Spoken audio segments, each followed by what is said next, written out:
Brazil থেকে আমদানির গম নিয়ে বিপাকে পড়েছে খুলনার আটা মিলের মালিক আর ওএমএস ডিলাররা। গম ভাঙালে আটা হয় ৭৭ ভাগ, এটাই সাধারণ হিসাব।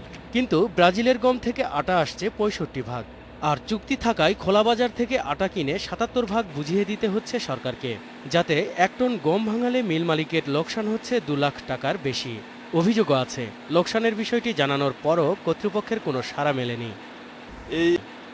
এই ক্ষতিগ্রস্তের কারণে আমরা ডিসি বোর্ডে, আরসি বোর্ডে এবং ঢাকা মন্ত্রণালয় বরাবর একটা চিঠি ইস্যু করছিলাম। এই চিঠির ইস্যু কোনো ব্যবস্থা ইনারা নেন। ডিসি বোর্ড থেকে চিঠি ইস্যু করা হচ্ছে যে আপনারা যদি এই মাল না তোলেন তাহলে আপনাদের নামে শোকেস করা হবে বা আপনাদের লাইসেন্স বাতিল করে দেওয়া হবে। ব্রাজিলের গমের আটা ভালো নয়, এজন্য নিচ্ছে না ওএমএস ডিলাররাও। গম নিতে চাপে রাখার বিষয়টি মানতে নারাজ কর্তৃপক্ষ। গম দেখে, গমের কোয়ালিটি দেখে ওরা টেজাই করছে, ওরা টেজাই করে ওরা নিচ্ছে। আমরা তো তাদেরকে জোর করার কোনো প্রশ্নই আসে না। তবে বিষয়টি নিয়ে ক্যামেরার সামনে কথা বলতে রাজি নন কর্মকর্তারা। গেল জানুয়ারি-ফেব্রুয়ারিতে খুলনা বিভাগের ৫৯টি সরকারি গুদামে ব্রাজিলের গম মজুত করা হয় ৬০,০০০ মেট্রিক টন।